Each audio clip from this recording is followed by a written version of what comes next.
সম্মানিত সুধী, আসসালামু আলাইকুম। দেশ এবং দেশের বাইরে যে যেখানে আছেন, আশা করি আপনারা সকলেই ভালো আছেন। তো আমিও ভালো আছি, আল্লাহর রহমত আর আপনাদের দোয়া অনেকটা ভালো আছি।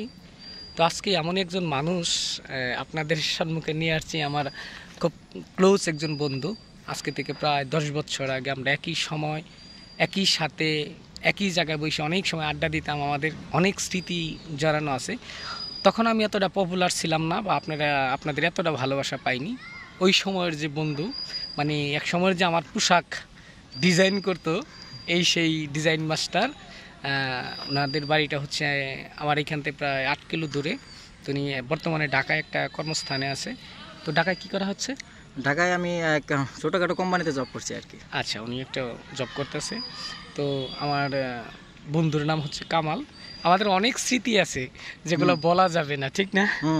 একসময় সারা রাত বসে আড্ডা মারা, গান বাজানো। তো তার চাইতে বড় কথা হচ্ছে আমার কণ্ঠের যে গানটা আপনারা শুনেছিলেন বা শুনতেছেন, যে গানটা সবচেয়ে ব্যাপক ভাইরাল হয়েছে, কমেডিয়ান গানটা। হ্যাঁ, আমার স্বামী মরলে কান্দিস না রে তোরা। আচ্ছা, এই গানের গীতিকার কিন্তু উনি। এই গানটা কিন্তু ওনার লেখা, ওনার সুর করা। তো ওই সময় এই গানটা যে এতটা আপনাদের কাছে এতটা জনপ্রিয়তা হবে, এটা আমি আসলে কখনো ভাবতে পারি নাই, বা আমার বন্ধুও কখনো ভাবতে পারে নাই। ওই যে যেমন একটা গান সাদা সাদা কালা কালা, অনেক আগের গানটা, কিন্তু এতদিনে এসে হচ্ছে সেই গানটা ভাইরাল।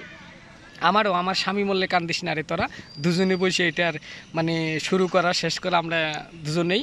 আচ্ছা, এই গানটা আপনি প্রথম কিভাবে শুনলেন কামাল ভাই, এটা একটু বলেন। এই স্বামী মরলে কান্দিস না রে তোরা এই গানটা কিভাবে আপনি? গানটা প্রথম যখন আমি নাইটে ডিউটি করি, তখন আমার পাশে যখন আমার নাইটিং যে সিকিউরিটি ছিল, ওনারা এই স্বামী নিয়ে আর স্ত্রী নিয়ে কিছু গল্প গুজব করছিল। আচ্ছা আচ্ছা, তখন গল্প গুজব করছিল আচ্ছা, তারপর কি হলো বলেন। হ্যাঁ, তারপর ওই স্বামী স্ত্রী নিয়ে যখন গল্প শুরু হয়েছিল, তখন আমার মনের ভেতর থেকে ওই নাইটের রাত্রি বাজে তখন প্রায় 2টা। আচ্ছা, তখন ওই নাইটে আমি মন থেকে মানে গানটা কেমন যেন উদাও হয়ে গেল। গানটা ওই স্বামী স্ত্রী নিয়ে যে ওদের কিছু কথোপকথন চলতেছিল, তখন ওই গানের সাথে আর আমার ওই গানটা কেমন যেন মিলে গেল, ওদের কথার সাথে আমার গানটা মিলে গেল। তখন ওই সুরে ওই গানটা আমি গাওয়ার পরে আপনার সাথে আমি গানটা পরের দিন শেয়ার করি। আচ্ছা, প্রথম কিভাবে যেন গাইছিলেন এই গানটা, আপনার মুখ থেকে আজকে একটু শুনতে চাই। আচ্ছা, তখন গানটা আমি এইভাবে গাইছিলাম। আমার স্বামী মরলে কান্দিস না রে তোরা পাড়ার নানীরা। আচ্ছা আচ্ছা, 1 মিনিট, আগে তো নানীরা বলতেন না, আগে প্রথম ভাবে কিভাবে বলতেন? প্রথম এইভাবে বলছিলাম। প্রথম যেভাবে বলছেন সেইভাবে বলবেন। প্রথম যেটা বলছিলাম, আচ্ছা আচ্ছা, আমার স্বামী মরলে কান্দিস না রে তোরা পাড়ার মাগিরা, এভাবে বলা হয়েছিল গানটা। কিন্তু ভাষাটা যদি একটু নেগেটিভ সাইজে যায়, যার ফলে গানটা স্টেজে চলে না। এই নেগেটিভ ভাষা স্টেজে দেওয়া যাবে না, যার ফলে সোহেল ভাইরে বললাম যে সোহেল ভাই এই ভাষাটা চেঞ্জ করে আপনি নানির কিংবা সেরিরা দুইটার একটা দেন, এটা কথাটা খুব সুন্দর হবে। তাই আর কি ওই কথাটা ওখানে রাখা হয়নি। আমি কিন্তু পরবর্তী চিন্তা ভাবনা করলাম যে যেহেতু আমাদের যে পারফর্মটা বা প্রোগ্রামটা, সেটা কিন্তু অনেকটা মেয়ে একসাথে বসে প্রোগ্রামগুলো দেখে, সেই জন্য আমরা আর ওইভাবে না কইরা আমরা পরবর্তী আমি বলছিলাম যে পাড়ার নানীরা বললে কেউ আর করতে পারবে না।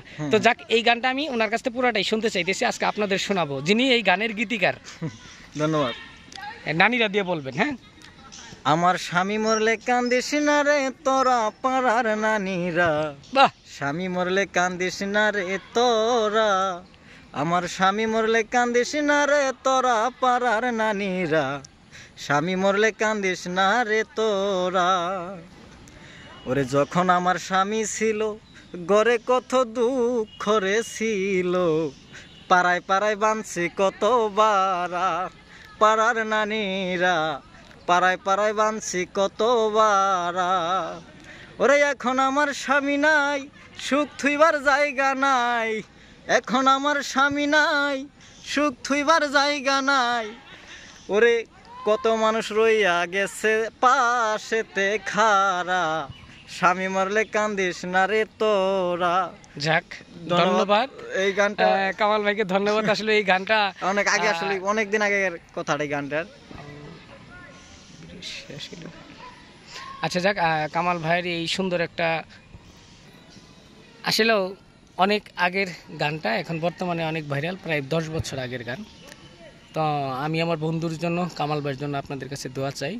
আর চেষ্টা করব কামাল ভাইয়ের মাধ্যমে যেন আরও একটা নতুন গানের আমরা ইনশাল্লাহ পাবো তো না? সামনে ইনশাল্লাহ আসবে, ইনশাল্লাহ অবশ্যই আসবে সামনে। কমেডিয়ান গান আরো আসবে, আপনারা দোয়া করবেন, আরো ভালো ভালো গান আসবে। আর সোহেল ভাইয়ের সাথে এভাবে যেন আমরা সারা জীবন গান এভাবে করতে পারি, এটা দোয়া রাখবেন।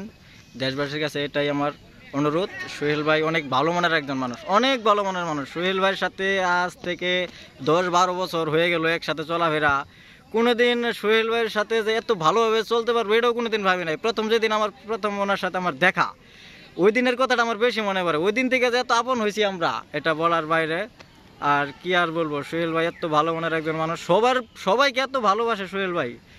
যার সাথে দেখা তার সাথে মানে যে এত আন্তরিক সম্পর্ক হয়, জানে ছোট সময় থেকে তার সাথে পরিচয়। এমন একজন মানুষ, উদার মনের মানুষ, আসলে সাংস্কৃতিক মনের মানুষ, তো মানে সবাইকে সবসময় আপন করে নেয়, ভালোবাসে সবারই। আসলে সোহেল ভাইয়ের মাধ্যমে যে কটা সিঙ্গার শিল্পী আমাদের এই এলাকায় আসলে আসছে, যারা ওনারা আসছে, সবাই আসলে ভালো নাম করে গেছে ইনশাল্লাহ। সোহেল ভাইয়ের আসলে অবদান অনেক বড়। উনি মানুষকে এত ভালোবাসা দেয়। আর যারা ওনার জুনিয়র শিল্পীগুলো আছেন, তাদের মধ্যে থেকে আমি মনে হয় অনেক সম্মান করি সবসময়। তারা অনেক ভালোবাসে সোহেল ভাইয়ের। সোহেল ভাই অনেক ভালো মনের একজন মানুষ। সবসময় দোয়া করবেন সোহেল ভাইয়ের জন্য, যেন সামনে আরও ভালো কিছু দিতে পারে। মানুষকে কাঁদাইতে পারে যে কোনো সময়, কিন্তু আসলে হাসানো মানুষকে অনেক কঠিন। মানুষকে হাসানো কাজটা কিন্তু অনেক কঠিন একটা কাজ, এটা কিন্তু সবাই পারবে না। মানুষকে হাসানোটা অনেক জটিল একটা কাজ। কাঁদাইতে তো সবাই পারে, হাসাইতে পারে কয়জন? আসলে মূলত আমার সামনে আমাকে যদি নিয়ে কেউ যদি বলে যে সোহেল ভাই ভালো একটা মনের মানুষ, আসলে জানি না কতটুকু ভালো করতে পারছি, তবু আমার চোখ দিয়ে পানি এসে যায় যে আমি তো সাধারণ একজন মানুষ, আমি কি কইরা মানুষের ভালো কিছু করব? আমি একজন সাধারণ শিল্পী। তো বাংলাদেশের দর্শক হয়তো আপনারা যারা আছেন, আমাকে কেন যে এইভাবে হৃদয়ে স্থান দিয়েছেন আমি জানি না। আমার ভাগ্যে হয়তো এটা ছিল যে আপনাদের কাছে আমি ভালোবাসা পাবো, আর আপনাদের মতো মানুষ আমাকে ভালোবাসবে। আমার চাবার মতো কিছু নাই। বাংলাদেশের সকল হিন্দু মুসলিম যত ভাই আছেন, আল্লাহর সৃষ্টি যত মানুষ আছেন, আমি এটাই বলবো যে আপনাদের কাছে আমার চাবার কিছু নেই। আমি যা চেয়েছি তার চেয়ে বেশি পেয়েছি। তো আমরা সবসময় দোয়া করি, আমি বিশেষ করে আমি আমার পক্ষ থেকে প্রত্যেকটা মানুষের জন্য দোয়া করি, আল্লাহ যেন হেফাজতে রাখেন, সুস্থ রাখেন। তো কামাল ভাই এখন আছেন কোথায়? আলহামদুলিল্লাহ, আমি ঢাকা গাজীপুর আছি। ওখানে আমি এক প্রাইভেট কোম্পানিতে জব করতেছি। ইনশাল্লাহ আল্লাহর রহমতে আপনাদের দোয়ায় দিনকাল আলহামদুলিল্লাহ যাচ্ছে ভালোই। আর মাঝে মাঝে আপনাদের সাথে এভাবে দেখা করতে পারি, এটাও আমার অনেক ভাগ্যের ব্যাপার। যে সোহেল ভাই, বাংলাদেশের মধ্যে এমন কোনো মানুষ নাই, বাংলাদেশ এবং দেশের বাইরে যারা আছে, আমাদের প্রবাসী বাইরে আছে, সবাই সোহেল ভাইকে ভালোবাসে। এতটা ভালোবাসার পাত্র হয়ে দাঁড়াইছে এখন সোহেল ভাই। তবে আমরা ছোটোখাটো মানুষ যাই কিছু হই, সোহেল ভাইও যে তেমন অনেক কোটিপতি ঘরের ছেলে তেমন না, আসলে সাধারণ ঘরের ছেলে পেলে আমরা। তবে মানুষের ভালোবাসায় আমরা এতটা, মানুষের ভালোবাসায় মানুষ সব কিছু করতে পারে। আসলেই আপনারা যদি না বাসতেন তাহলে সোহেল ভাই আজকে এত দূর আগাইতে পারতো না, আর সবার ভালোবাসা পেত না।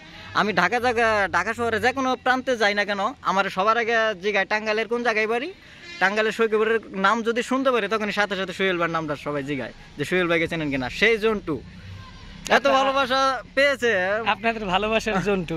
আর তো আজকে এই পর্যায়ে বিদায় নিব। তো আবার কোনো একদিন আবার কোনো এক বন্ধুকে নিয়ে আপনাদের সামনে আসবো, এ প্রত্যাশা রইল।